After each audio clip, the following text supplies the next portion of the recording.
What's up, and welcome to another episode of the Grindline Podcast. You're listening to episode 258. I am your host, Greg. I am here tonight with Ryan and Tyler, recording on a Wednesday night, a little late, but all of our kids have issues. How are you guys doing tonight? I'm good. Tired, but good. Kids are finally back at daycare. I'm back in work, which I was kind of working last week as well, but I don't know if it really counted as much. Other than that, just tired because I was up this morning with being back at work at 5 o'clock. So I'll be again tomorrow. So probably after we're done recording tonight, I'll be going to bed. Ryan's kids are at the germ pit. Tyler, how are you? Yeah. Yeah, I'm doing good. Started a new job today, making more money, so we all love that. Besides that, obviously did not really get to stay up and watch that game last night. Would have liked to, but started a new job today, so didn't really get to see a lot of it. Did see the highlights though. Shout out to Michigan getting to the national title game. I had to say Get it, fucked. and I know It was a good game. It was a really good game. Nah, fuck them. it was a hell of a game. I know The Ryan. special teams are garbage, Tyler. Oh, I agree with you 100%. It's almost like the wrong team was in the playoff. Well, you could be right with that, but we'll Could see. be. Debatable. What you're saying, Florida State should have been in? Florida State, Georgia, Bama didn't deserve ever to be anywhere near that game. Could be right.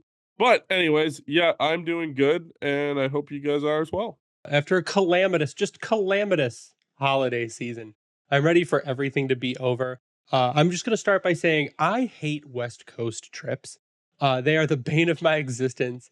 I think they're super awesome if you're like under the age of 30. They're probably really cool. You can stay up. You can, I don't know, what do kids do these days, Tyler? We used to like drink Four Loko and stuff. Sleep and in. that's not around anymore, but no, I I like to know go what to I bed. used to do, like, when the Wings are in the Western Conference and living where I do in Boston, I would like get home from hockey practice. I would take a little nap. I'd wake up and watch the game. I'd go to sleep, and then I'd Take a wake nap. up for You hear that, hockey Greg? practice. Take a nap. What a life. Yeah, I'd wake up again for hockey practice in the morning. This is in high school at this point, and and then kind of do it all over again. But now, I mean, with me starting a new job yesterday or today, I guess, like it just the thought of having to stay up past 12 o'clock to watch a game. I mean, it's one thing if it was like a Friday or something, or like a Thursday, and tomorrow's Friday kind of thing. But you're starting a new job, you want to be as fresh as you can. So didn't get to see a lot of the game, unfortunately. But like honestly, at this point in time of my life, it's hard to stay up like that and try and watch games, and then be productive the next day. I stayed up until the demon hours of like 1:15 in the morning, and I'm like, I was telling Ryan before I hit record, I turned my TV off as soon as we won, and I was asleep in like 5 minutes. It was like an instant right to bed. I'll say one thing, and like this might make me a fair weather fan or something, but if the team was a cup contender, I probably would do what I used to do: get home from the gym, take a nap, and then wake up and watch the game, or not take a nap and just kind of suffer the next day. But like, this team obviously worth my time, worth watching, but at what expense kind of thing. And that's kind of one thing that I kind of have tried to, get towards, like, as I've gotten older. Like it's hard to give all your time to something when, they're not a Stanley Cup contender. Yeah, to be under the age of 30 again, that would be that would In a be the thing. perfect world, I would stay up and watch every single game. But life just kind of happens. So All right, so we have Red Wings stuff to talk about. We've got the PWHL. It had their kickoff on January 1st. They've had several games. They've got 6 teams. One of them's not Detroit. Kind of angry about that. And there's other news about the World Junior Championships. What do we want to tackle first? What do you guys feel like doing? Let's do PW. Sweet. So the PWHL, the first game was the New Yorks against the Explain what that is Torontos. real quick, just in case. Yeah, PWHL is a professional women's hockey league. So all of the other disjointed women's hockey leagues were basically like burned to the ground and reformed by famous athlete Billie Jean King, amazing woman. And they're just so now we have the PWHL. We've got Minnesota, Boston, New York, Ottawa, Montreal, and Toronto. The first game was New York against Toronto. New York had a shutout in their first game. What we are going to do tonight because we support hockey and the game was great. So we're going to pick our team. I'm going to talk a little bit about what I watch. I'm watching Minnesota-Boston right now, but we have our 3 U.S. teams on these little green pieces of paper. I'm going to throw them in my... And you know why it's only the U.S. teams? Because Canada sucks. Yeah, the fans are the same regardless, and I just can't deal with it anymore. But I've got the 97 Red Wings Stanley Cup champs hat here with tags. Beautiful piece. Asterisk to the Canada sucks unless you're a Red Wings fan. Then you're okay. But we're going to pick our team. So here we go. I'm going to put them in this hat. I'm going to shake it up and shake it up. And we are going to pick our team. Let's shake it off. Okay, our team. Boston. So Captain Hillary Knight. Hillary Knight is the captain of Boston. Hell yeah. And she's Team USA. So I guess we'll go. We are now Team Boston. They are actually, I think, decently good. I mean, they're losing right now 3-1 to Minnesota. Feels dirty. Yeah, but that is going to be our team until Detroit gets a team because I feel like we were snubbed. Oh, it's like the Cars sing "Shake It Up." There we go. Jesus, I thought I knew that Ryan. song. Told you. So my notes. I watched the first game. I watched New York versus Toronto. It was great that Toronto got shut out. But the thing that kind of pulled out of it is that the game got really chippy and the refs let them play. That's the one thing. They didn't immediately break up contact. It is a checking league. It's just not a fighting league. So they can finish checks and they can hit. There's just like no huge open ice hits, but they can finish. So it's almost like the Olympics have it wrong when it comes to how they should let the women's man, game go. Or any other women's league. Weird. So it was super fast paced, very solid action. I was really happy with the product. I really hope it sticks because there's a lot of girls in hockey and there's a lot of talent there. And even watching this game, I mean, faster than the Red Wings have played in over a week. So I was just going to say, it was pretty high paced in what I was able to see. There was a lot of back and forth. They eliminated room as soon as someone was on the puck. Like it took what you're used to with international play to a different level because you're so used to the US and Canada, sometimes Sweden-ish, like a few teams destroying everything. Now you've got a lot of them together. Now, granted, there is Swedish leagues and European leagues that I don't know how many would have come across for this, but now you've got quote unquote balanced rosters. We'll see how things play out. But no, it definitely was to me nice to see a high level compete game, kind of like what you would get from USA and Canada. And if you want to watch it, all the games are available for free on YouTube. You just go to YouTube, you search PWHL, the channel is there, all the games go up for free. It's also on a couple other, I think the CBC is broadcasting it and a few other channels in Canada are. But I mean, it's like Ryan said, it's been a fast-paced game. There's been a lot of action. They get mad. I mean, I've seen them get mad, and I saw some pretty gnarly cross checks and high hits, and the refs let them play as they should because they want to be playing the same style of game. They want to be playing hockey that everyone's accustomed to and that people are going to watch, and that's how they're going to watch it. People really don't watch the NHL for fights anymore. Fights happen, but it's not the 80s. People aren't watching just to watch someone beat someone up. They're watching more for skill, which these women have. The woman sitting next to me at the New Year's Eve game, that was the one thing she talked about, was how she loved the fights because she was older. So she grew up on Eiserman and the cup runs through the 90s. And she said it was her daughter or daughter-in-law. That's all she watched hockey for, was to wait for someone to punch someone in the face. So it's kind of funny you mentioned that. Random story. I know it was one person sitting next to me, but ironic timing. And it is. A lot of the older people be like, we need enforcers back and all that. But a lot of a majority of hockey fans, do they enjoy the fighting when it happens? Yes. Are they watching it for that to happen? No. They're watching for teams to score goals. They're watching for great play to happen. They're watching for the skill of the players. They're not just watching to watch people beat each other up. And like I said, the women's games have that. I mean, I'm like right now, this is better than some of the NHL games I've watched. It's certainly better officiated than the NHL games that I've watched recently. So, I mean, it has a good start. I hope it continues to be this good. Like I said, you can watch all of it on YouTube. We're going to have to, I guess, do more research on Boston. We're going to have to follow more of the games and keep track of what Hillary Knight does. But I highly recommend people watch it. I would actually go to a game. I think they're playing at Warrior Ice Arena where the Bruins practice, if I'm not mistaken. I'm not sure how much the tickets are, but I would actually go to a game and check that out. I mean, I've always been on the record, like, some people are anti, certain hockey and whatever. Oh, there are people that are automatically against women's sports for no reason. I'm one of those people that, like, I'm not gonna watch, like, some, like, certain sports, but hockey is one sport that you could put me in a rink, and whether it's women, men, mixture of the two, I'll watch it. I love hockey, I mean, whether it be the NHL or college hockey or women's college hockey, I love it. Any hockey at a high level or even not at a high level, I'm all about it. I officiate hockey myself, so I'm an arm, I guess, an extension of USA Hockey. So, I mean, and the fact that it's physical and the fact that it's fast, I mean, that's certainly a good thing. You talk about, a lot Real of people hockey. saying Like, it unlike is. what they let them do or don't let them do for the Olympics. Exactly. And I mean, people have always said the reason that they don't do that is because women are prone to concussions more often or something like that. But I always thought that was kind of bullshit. It's like, just let them hit. The men can hit. Why can't the women hit? So their games are at the Zongas Center at Oh, it's in Lowell. UMass Lowell. Oh, wow. Okay, that's even closer to me then. All right, There so you go. I might have to take in a game or two and see what that's all Did I about. say that right? Is it the Zongas? Dongus Arena, yeah, you got it.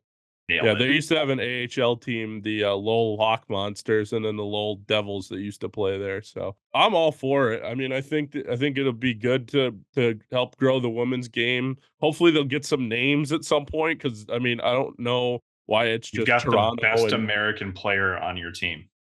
No, he means team names, and that's another thing. They Oh, don't I'm sorry. have team names or logos Like, yet. come on. All their jerseys are the same with the city name diagonally across in different colors. And that's the one, I think, misstep. How? Well, because I think what happened is there was originally a list of names released.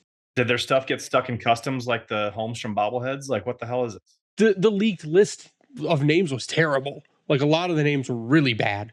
And I think they saw the reaction to like the leaked, maybe they leaked the list and they saw the reaction and they're like, we can't name them these. They're terrible. I mean, you're regional for areas known for hockey. I mean, I don't know. I feel like you can do some sort of female, like Minnesota Wild kind of thing, or like a female Bruins or female New York Rangers or Islanders. Like, I'm not saying that specifically, but same color scheme, same idea, different logo. Like they had the New York Riveteers, I think, in one of the leagues. So it was the Riveters, like Rosie the Riveter. There was a leaked list that the team names were going to be the Toronto Torch, the Montreal Echo, the Ottawa Alert, the Minnesota Superior, the Boston Wicked, and the New York Sound. okay, And the Boston Wicked. The Boston Wicked was like the only team name I liked. That's a great name. Wicked. Yeah, exactly. So I think they saw the reaction and they took it back. And they'll get team names in stuff next season. Are probably the only two I can appreciate. There's a team called the Owen Attack Sound in the OHL. Yeah. Sure. Like that's a pretty good name, I think.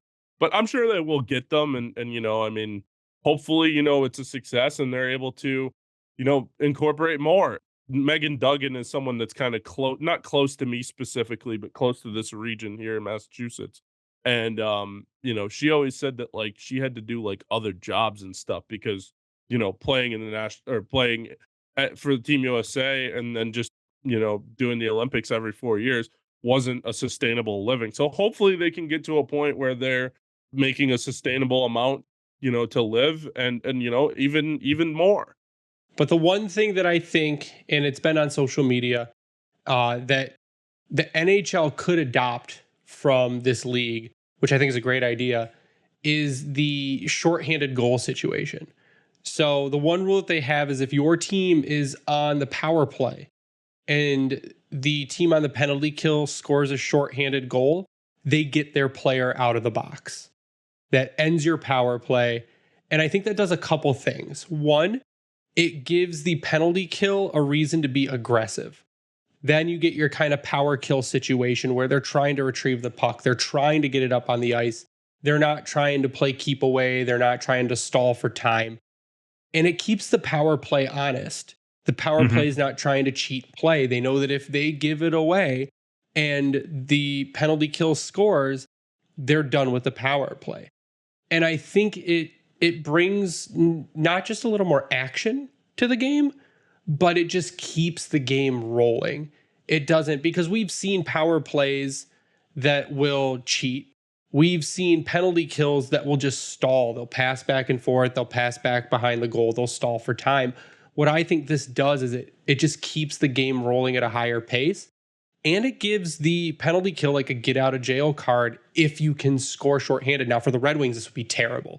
Yeah, this would be the worst rule of all time. So many shorthanded goals against them. But I think it could be interesting. And I think it's an interesting way to shake up the game without really super affecting anything.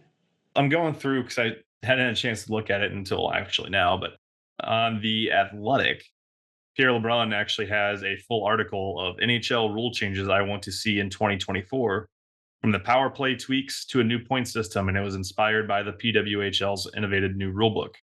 And the 2-minute power play, or the power play one, is on there.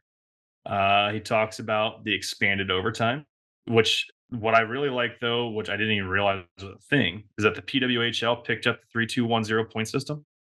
So this is how the PWHL does it.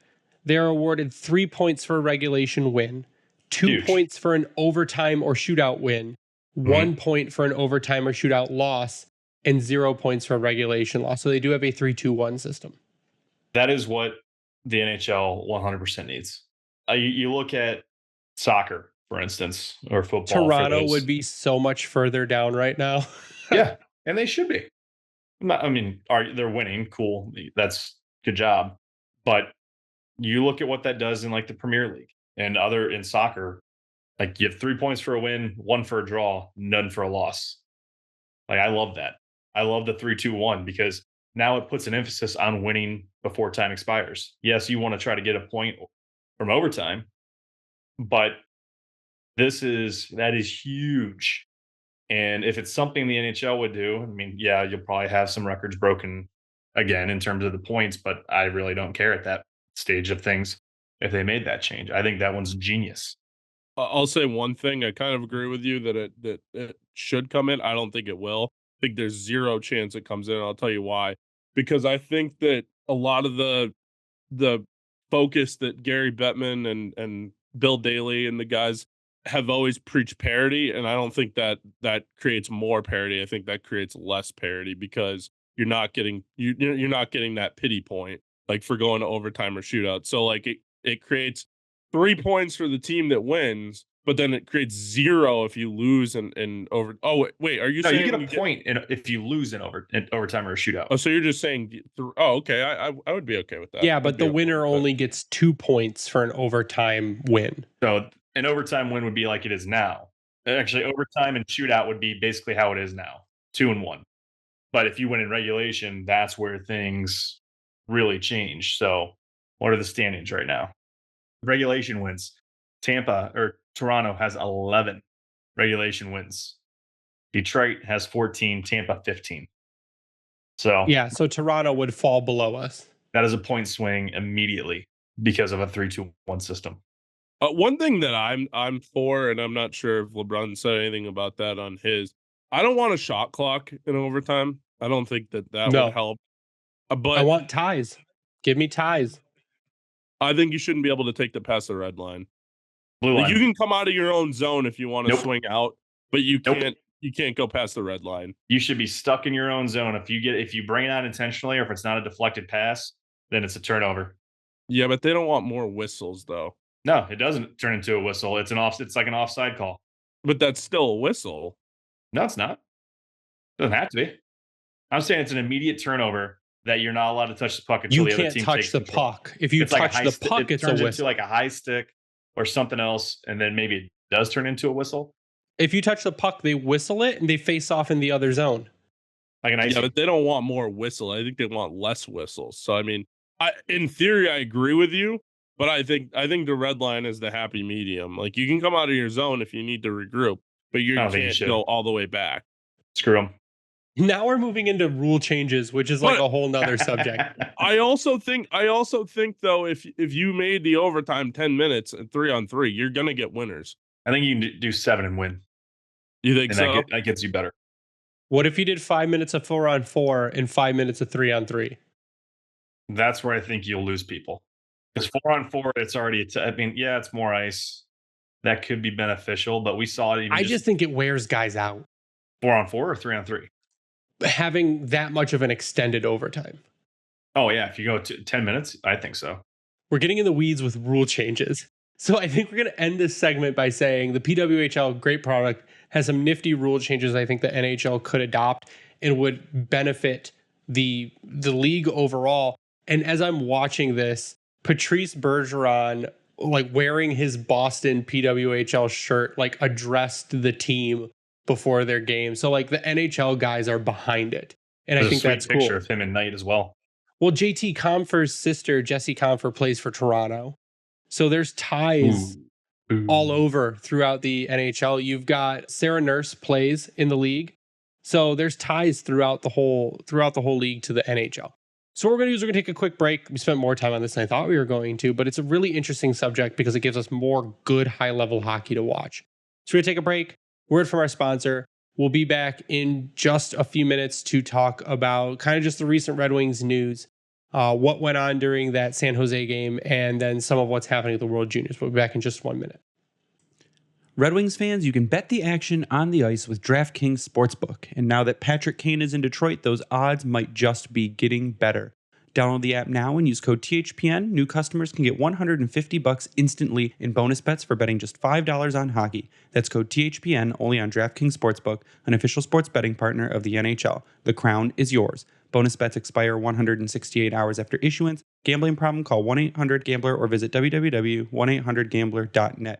In New York, call 877-8-HOPENY or text HOPENY. In Connecticut, help is available for problem gambling. Call 888-789-7777 or visit ccpg.org. Please play responsibly on behalf of Boot Hill Casino and Resort. 21 plus, age varies by jurisdiction, void in Ontario. Bonus bets expire 168 hours after issuance. See dkng.com/hockey for eligibility and deposit restrictions, terms, and responsible gaming resources. NHL and the NHL Shield are registered trademarks of National Hockey League. Copyright NHL 2003, all rights reserved. And we're back. And I think we're just going to run through the Red Wings news since we last recorded. There hasn't really been much news. There's just been moves.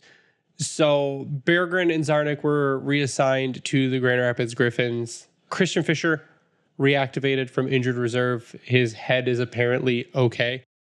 And Zach Aston Reese was recalled from the Grand Rapids Griffins on the first of the year. He did not play against San Jose, but he was recalled.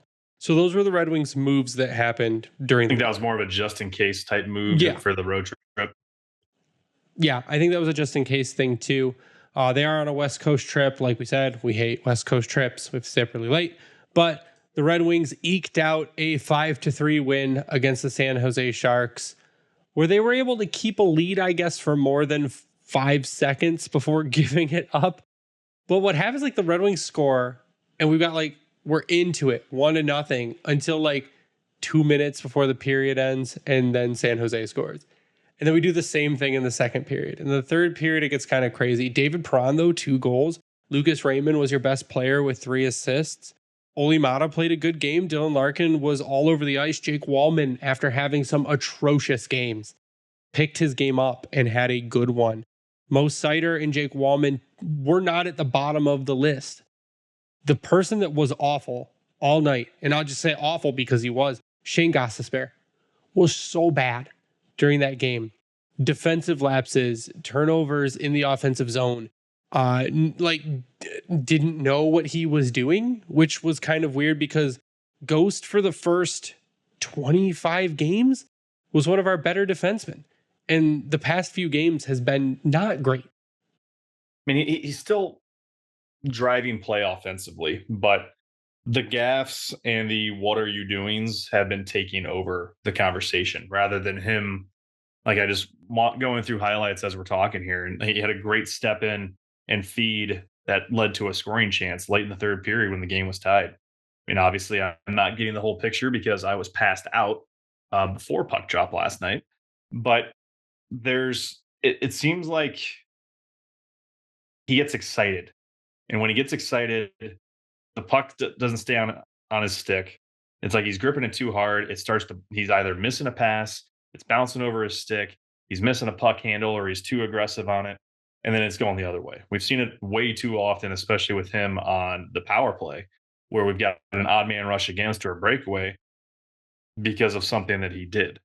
Not to say that everyone else hasn't had that same type of moment this season, because that's just how things have gone. But yeah, he's one of those now where the other guys have kind of stepped it up, and now the focus has maybe shifted a little bit on him, because they're now maintaining some decently consistent play over the last several games, where his has kind of been like kind of going back and forth. So it's a tough situation, because you look at the stat line and he's still putting points up on the board for you, and it's really hard. He's kind of fallen into the Filip Hronek trap, where Yep. like right now he is fourth in the team in points. He's got 27 through 37 games, but he's a minus 17. I know we don't like to go into the plus minus, but those certain situations that we just kind of touched on, he's the only one that has a significantly bad look. Other than Raymond is got a minus 10, Joe Veleno is a minus 11. No one else is okay. Perron's an 8, and then everyone's 6. But then you got half your roster at a 0 or above. Well, if you look at his last game, if you look at that game versus San Jose, and you look at a guy who's offensive, so he's supposed to be driving play, right? He's supposed to be making passes. He's supposed to be keeping the puck in the offensive zone. He's supposed to be scoring goals. He had a Corsi 4 on 5-on-5 in that game of 21.9%. If you look at his relative Corsi percentage, which is the player when they're on the ice versus when they're not, they controlled the puck 32% less when Shayne Gostisbehere was on the ice versus when he was not. Lucas Raymond had the highest relative Corsi at 31.6%. And you know what's bad about that? Because you mentioned that was at 5-on-5, correct? His Corsi 4 at 5-on-5 was a 21.9. His offensive zone start percentage was almost 60%. In all situations for the game, Which means he lost the puck immediately. In all situations for the game, meaning even shorthanded, he was at a 66.7% offensive zone start percentage. So he is starting more often than not in the zone, when in all situations he had a 28.9 Corsi 4. Now that's actually impressive when you look at it in the sense that you're getting these offensive zone starts for a reason. We know that it's there. He's shown it God knows how many times this season. But that is, I mean, you look at the what's the chart that we always see the immediate post game? Oh, yeah, like a hockey stat card? Yeah, the stat card. Brutal. Which will be up on the screen. And it speaks to that Corsi percentage right there, in a way. Like you're just like, man, because the talent's there. But now it also kind of speaks to why you've seen him float around the league a little bit since he had those standout years with Philly. So it's like a damned if you do, damned if you don't almost for him. But again, that's like, it's almost unfair to Hronek to compare him to in the same way, because really with Hronek, the gaffes are, I don't even say gas, but the moments of angst for us were more specifically in the defensive zone. We didn't have those types of issues other than him just not getting on the score sheet in the offensive zone. There was a simpler mode of play, if you will, going on. Ghost, like I said, the puck just seems to bounce with him more than anyone. And it's getting to a point of like, I'm not saying maybe he has a night off. We've already seen that happen and it kind of rejuvenated him. Maybe we need to see that again. Yeah, I agree. And honestly, you know, the best part about him is typically the first pass, and I don't feel like that's been there either recently. I feel like they're wasting time trying to get the puck out of the zone. Their breakout hasn't been as good, I don't feel like. But I mean, we talk about the defensive lapses, right? Like, you know, I don't think us three have talked totally like in a discussion about the defensive lapses. Like, what do you think the issue is? Is it the personnel? Is it the you know, the defensive zone coverage? Like, where do you think it's breaking down? I think the first part of it's communication. And for some reason, it seems like no one is comfortable with each other in the defensive zone. Like that even goes as far as the defensive pairings that we're seeing out there. And we've kind of hit this, Tyler, in some of the episodes where you haven't been here lately, where it's just me yelling about what the hell are they doing defensively as their scheme? Like, what is their plan? Because we see it over and over that they're typically going to a man-to-man type defense, but then you've got two guys chasing one person. So right there's immediately communication. So two, that also means that they think they're floating over each other, or is the scheme to try to push on one person to force a turnover? Because more often than not, they're kind of running into each other and just kind of seem lost when that ends up happening. Because then now you put your defense in a bad spot, which thus you've put your goalie in a bad spot. So a lot of it to me is the scheme and a lack of communication, because the scheme can work.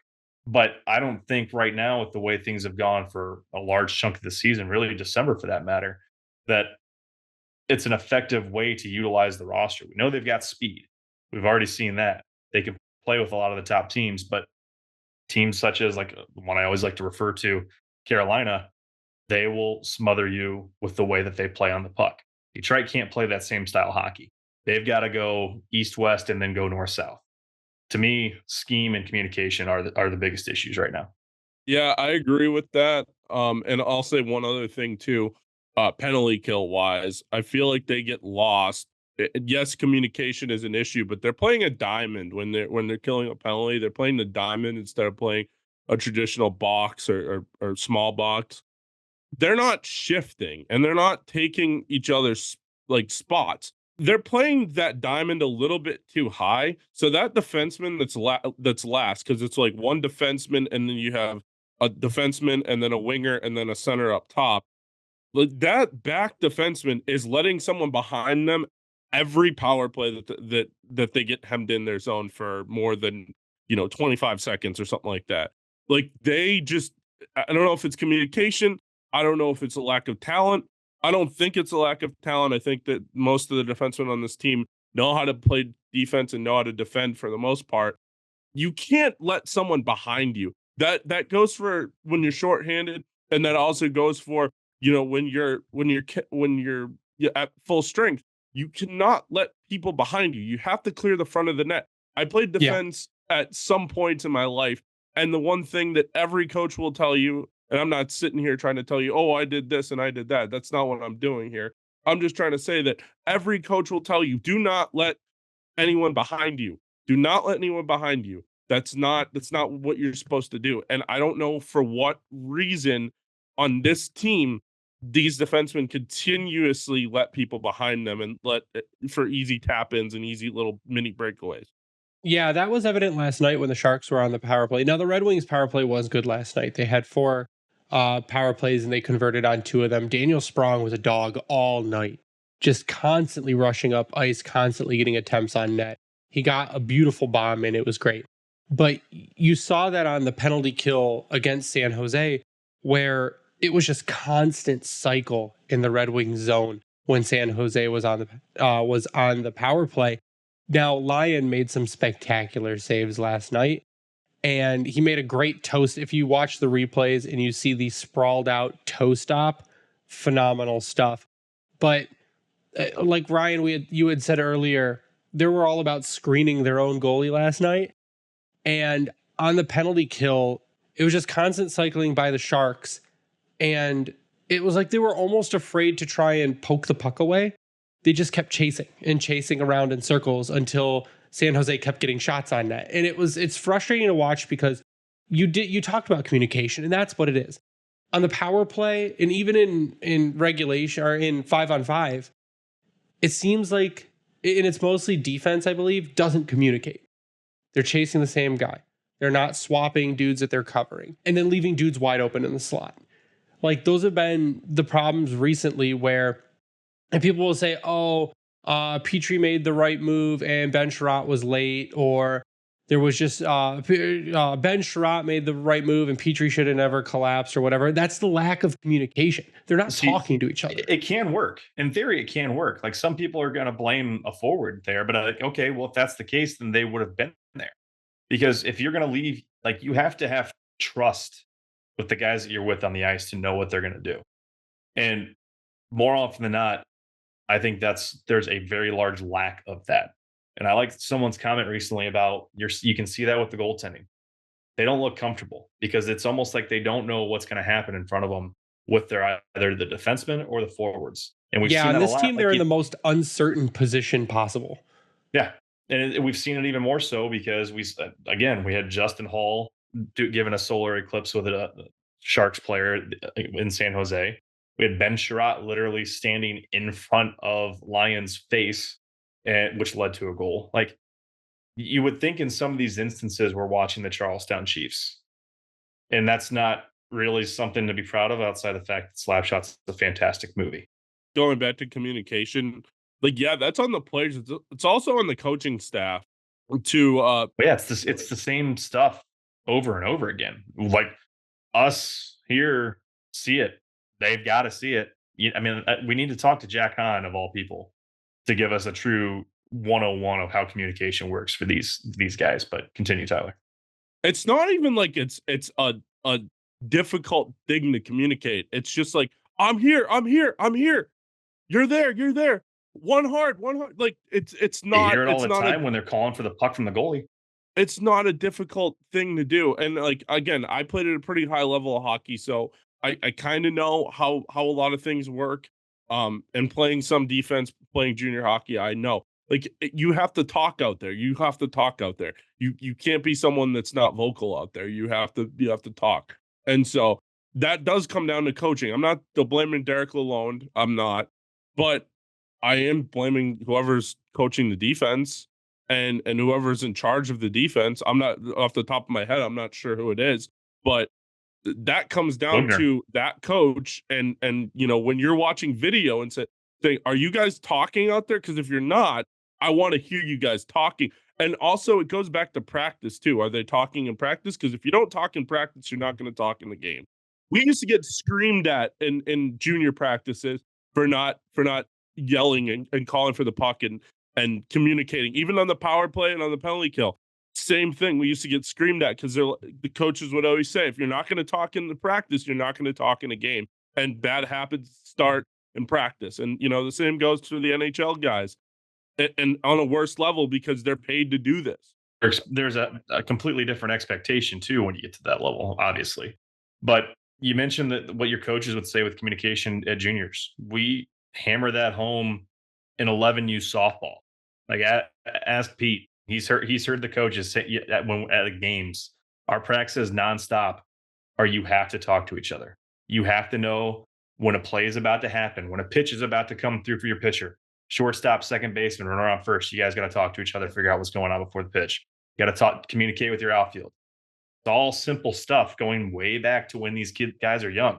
Now we just gotta do it up here because we see when this team's clicking on all cylinders what can happen. Now we would like that back, please. Who is in charge of the defense? Do we know? It should be Bob Bugner, right? Penalty kill and defense. They really don't give their coaches. The Red Wings do the one thing that kind of pisses me off. They're all assistant coaches, basically, but they don't have like titles. They don't be like, oh, Bugner's the offense or is the defense coach. They don't say Alex Tanguay is the offense and power play coach. They just say they're assistant coaches. So that's the one thing that's like, well, I'd like to know who's in charge. Who am I supposed to be yelling at or yelling about? Which person does number 2 work for? Exactly. That's why they do that, though. At the end of the day, I could just say, well, I guess we'll just blame Lalonde because he's the coach. But if Bugner is responsible for the defensive scheme and having those guys ready and putting that in practice and in play, then he's the one I should be yelling about. So, I mean, I guess I just don't know because they don't tell you. And frankly, like, you saying that I should just blame Lalonde, that's what people are doing. I've seen people already saying, fire Derek a bunch of people are calling for him to be fired. I don't agree with that. However, I will say that he's not off the hook. This is his operation. This is his scheme. It's still year 2, so I'm willing to give him the benefit of the doubt. But, if they go into next season, if they miss the playoffs this year and then go to next season and they get off to a slow start, I can see them firing him. I'm not saying they should, but, the shelf life in the NHL for a coach is not as long as it used to be. And I'll tell you what. Especially on a fringe team. Exactly. Especially with the expectations here now. who's got the quote, a coach is hired to be fired. That's basically their job. There's a coach that has said that recently, like, you're hired to be fired. That's what a coach's job is. Yeah. That But Dean Evison that said that?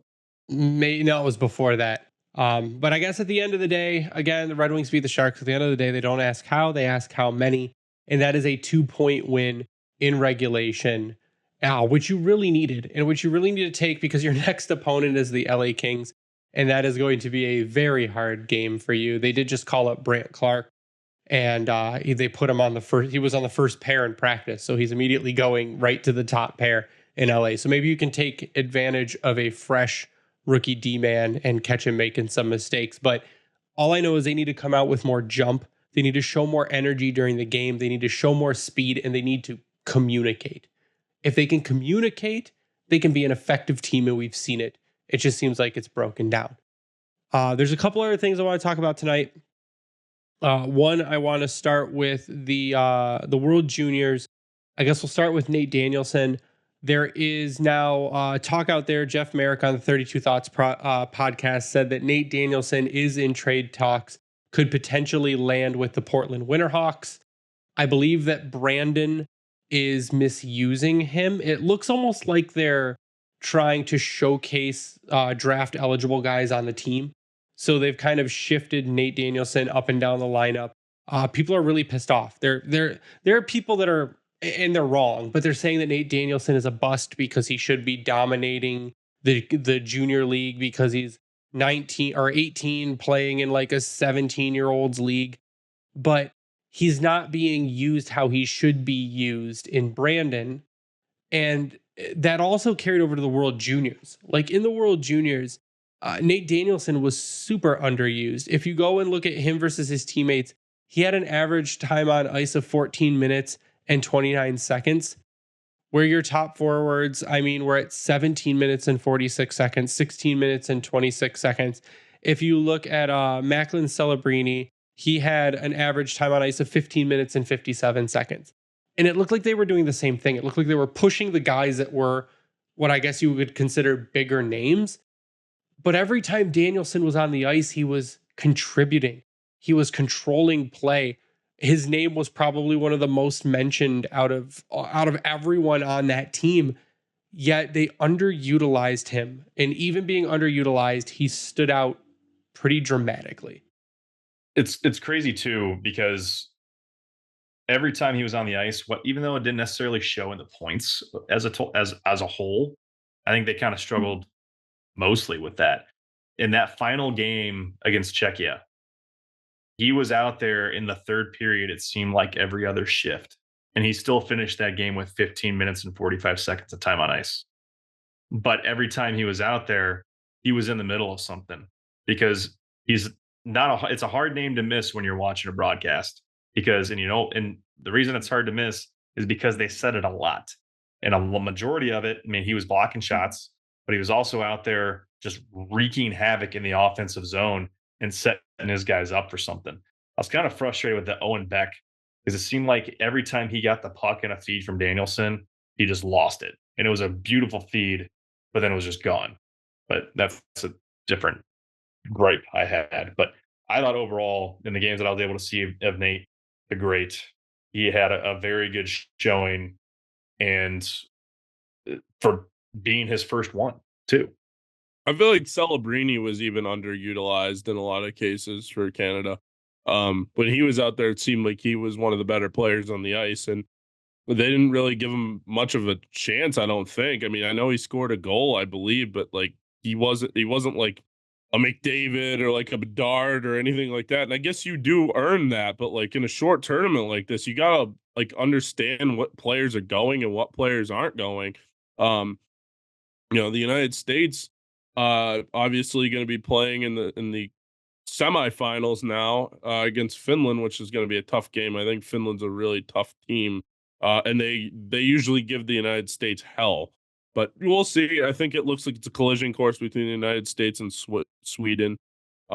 Speaking of Sweden, what do you guys think of Sandin Pellikka's game so far? Holy shit. The kid is amazing. Like, that's a high level prospect. And I think it was Scott Wheeler from The Athletic had a thing that basically said that when he interviewed his coach, said that this kid could be one of the best NHL players. Like when he's in the league, he could be one of the best players, period. Axel Sandin Pellikka, because the things that he does, they said he compared him to Erik Karlsson, that just when something goes wrong, he doesn't let it bother him. Like he's able to immediately reset and just turn it around. And I think that's the opposite of guys like that we have now. Like I feel like Michael Rasmussen has had too many things go wrong that has just kind of ruined his confidence right now this season. And he just lets it get to him. But Scott Wheeler has a quote on here that says his ceiling is basically like he could be one of the best players in the world. And that's a pretty crazy statement.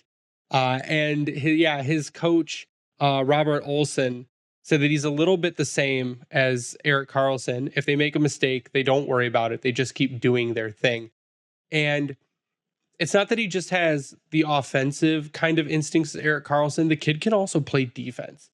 And he did get that overtime game winner that does move Sweden on to the semifinals. With an effortless wrist shot. Yeah. And that's what he's done the entire season in the SHL so far. That's what he's doing right now in the World Junior Championships. Right now, Axel Sandin Pellikka has 5 games played. He has a goal and he has 2 assists. He's averaging 20 minutes and 45 seconds of ice time. And it's just, he's as advertised. He's leading the top power play. If you're a person who's mad about trading Filip Hronek, just know that you drafted a much better player with that pick who is younger and is going to be in the cup window. And I mean, he could be in Detroit within 2 seasons easily because he's just that good. Next year, I would imagine, right? Yeah. I would hope he'd be in Grand Rapids next year, but I think he could be in Detroit within 2 seasons. And that's a guy who immediately slots into your second pair right wing underneath Mo, a right shot defenseman. And I mean, that shores up your second pair who you're having quite a bit of trouble with currently. Your second pair right D right now is Jeff Petry most nights. And it also cements what you can do for your power play. Hands down. Like we know we're excited just for Simon Edvinsson to come out and take over the power play. I will be very surprised if that first season ASP makes it to the NHL, that he doesn't take over the top power play unit, because he is going to take what we saw from Hronek and what the flashes we see from Gostisbehere. He's going to me, I think he has the potential to make them look like child's play. Yeah, he reminds me a lot of, I don't want to say specifically, but he reminds me a little bit of Brian Rafalski, where he's a really good offensive defenseman. Kind of undersized a little bit, but I feel like he still plays pretty tough. Really looking forward to seeing him come over to North America and see what it looks like over here. I can't imagine that his offense is going to take a hit, but I think he's going to have to learn the defensive game a little bit more, being undersized, and then obviously playing in a closer quarters, tighter, AHL versus it's a more wide open SHL kind of thing. Yeah. Who's he on? Skellefteå? Yeah. Skellefteå, Ryan. Yeah, you don't pronounce the S. I know. Lars will yell at us. They are sitting 5th in the league standings in the SHL right now. So I don't know how their playoff situation goes, but maybe we'll get lucky and he's here end of season for Grand Rapids. I think another guy that I've kind of fallen in love with the way he plays and watching a lot of the Sweden games, that Jonathan Lekaramäki guy is unbelievable. I mean, I'm not going to be one of those people saying, "Oh, we shouldn't have taken Marco Kasper," because I remember when we were doing like the mock drafts and stuff, we thought that we would get Lekaramäki, but Vancouver's got a really good player in him. There's a Lars I told you so right there. Well, if you want to look at Team USA, Trey Augustine, who was under the weather for the last game, he has 2 wins. He has a 95.24 save percentage and a 1.5 goals against average. The kid's an absolute freak, man. Like we had talked about it last podcast. I'm not sure I've seen a more like steady kind of like goaltending prospect come through the Red Wings system than Trey Augustine. And if you think Sebastian Cossa is high level, I'll tell you that Trey Augustine is at that level, if not exceeding that level currently, especially on international ice where he's faced some stiff competition. And it has not been an easy ride for him. But he has gone out there and he's made the game his. It's been his game. Yeah, we talked about him the other day, and it's a bummer that he hasn't been in, but it's hard to be upset about what Fowler's done in his stead. And it's funny because you look at the head-to-head stats between Fowler and Augustine, and Fowler's had his number. Now, granted, who's Fowler's with Boston College. I was waiting on Tyler to jump in on that one. And I was looking something up. I'm sorry. Yeah, of course you were. Boston College. Yep. But both these guys are with arguably top tier, and really Michigan State's kind of on a rebound in terms of college hockey. But he is helping them right along. I mean, you got guys like Bucci out there singing his praises for what he's doing. So when you get the Bucci Grass giving you some chicken parm love, I think you're doing a pretty good job. But overall for USA, though, him and Fowler have been wonderful, and I'm hoping that when this episode comes out, we're talking about a win of his come tomorrow for Thursday, if he's healthy or 100%, I guess I should say, because you really don't want him in there under the weather or still not to 100%. But I guess best case scenario is if Fowler does go tomorrow, has a good showing, I still think if you got Augustine actually back to normal, you could see him for the gold medal game, unless they want to continue to ride the hot hand, which you know how goalies can be. That's what you roll with if they make it to the gold medal match. Yeah, one comparison I saw, not specifically his game in terms of the way he plays, but like the trajectory and the path to the NHL is similar to a guy like Spencer Knight, where he's a high draft pick, played at the U.S. National Development Program, played in the World Juniors now, and he's in college at the moment. He'll probably go back to Michigan State for 1 or 2 more years, and then you could see him either in the AHL or right into the NHL, Devin Levi style. I know Levi struggled a little bit, but Super struggled.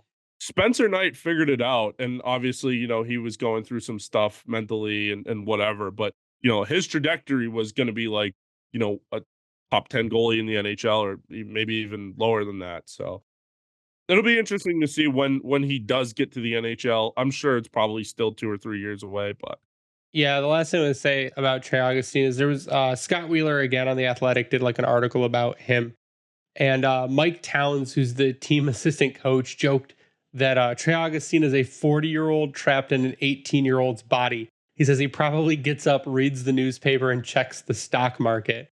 Jared DeMichael, which is their associate head coach, this is just a funny thing about him, says he was talking to him after a recent practice, and the tape job on his stick was like demented and it's falling apart. And I was like, Trey, when's the last time you taped your stick? And he was like, well, first practice of the year. And I was like, you haven't taped your stick since the first practice? And he was like, nope. And I was like, we have guys who retape their sticks between periods, and you've had the same tape job since September, but I don't think it bothers him. So again, it's another guy who he has no fucks to give, and he just goes out there and he plays his game, and he's super calm doing it, and he's athletic, but he's poised. And so he'd be a new version of Alex Lyon, basically. Yeah, Alex Lyon's weird as shit, and I think Trey Augustine is. I think the weirder the goaltender is, the better they are, probably. And we've got like a super weird one, and hopefully that bodes well for us. But before we sign off tonight, guys, I want to get your final thoughts. And tonight we're going to start with Ryan. Final thoughts. I'm hoping I'll be able to watch. What time does USA play tomorrow? Anybody know? 1:30. I probably will miss the game. That freaking sucks. So hopefully Team USA can pull it out, get themselves a gold medal try. Kind of helps with Canada being eliminated. Granted, a lot of people would argue they're not surprised that they were. But either way, enjoy the ride while we can, and also enjoy the Red Wings ride. Hopefully we can, break the Pistons record of a 1-game win streak. So we'll see what happens. Already running 33. Yeah, I mean, my final thoughts are I'm looking forward to seeing the 2 quarterfinal games. You have USA, Finland at 1 o'clock, and then you have Sweden and Czech Republic at 9 in the morning, or Czechia, I guess, at this point, and then you have your gold medal game at 1:00 on Friday. So that'll be interesting. I'm looking forward to it. I think that the United States is a good shot, but again, as I said before, Finland is a tough team, and they've always played the United States just as tough as like the Russians used to. Back when they were in the tournament. So that's the one thing to keep in mind. Finland, especially if they take a lead, can certainly be really frustrating to play against. So I'm looking forward to that. This is one of my favorite times of year. So definitely looking forward to that. As for the Red Wings, hopefully they can just string a couple wins together here. I know LA will be tough, but then they got Anaheim, and Anaheim is kind of a really bad team too. So we'll have to see what happens, but you can follow me on Twitter at SealDog91. Yeah, my final thoughts are going to be there's no way in hell we are trading Axel Sandin Pellikka for John Gibson. That's just not going to happen. Same thing with Simon Edvinsson. There was a rumor floating around, who was it? It was Bleacher Report said that Pat Verbeek, because he's worked with Yzerman, Detroit could be a landing spot for John Gibson. But Verbeek could seek a promising youngster such as Marco Kasper, Simon Edvinsson, or Axel Sandin Pellikka in return. I'll give you one used Jonathan Berggren. Yeah, it's an absolute no. Yeah, you get Berggren in a 4th round pick. That's what you get for John Gibson, and you'll take it and you'll like it. But that's not going to happen. You can follow me online at Bringing the Wing. You can follow Grindline Podcast online at Grindline Pod. We can shout out to the Hockey Podcast Network, where you can find our stuff. We thank them for hosting us and passing us around on social media and everywhere. I'll give a shout out to Vintage Detroit, which is the only place you should get your Detroit jerseys from and worked on. We also give a shout out to our YouTube channel. Special shout out to my dad for the jersey piece. He'll understand. But our YouTube channel, go to YouTube, check us out, Grindline Podcast. Subscribe, turn on notifications. You'll get an alert every time an episode goes live. And our merch at redbubble.com by searching the Grindline. But that's going to do it for us tonight. So for Ryan and Tyler, I am Greg. You stay classy, Hockey Town.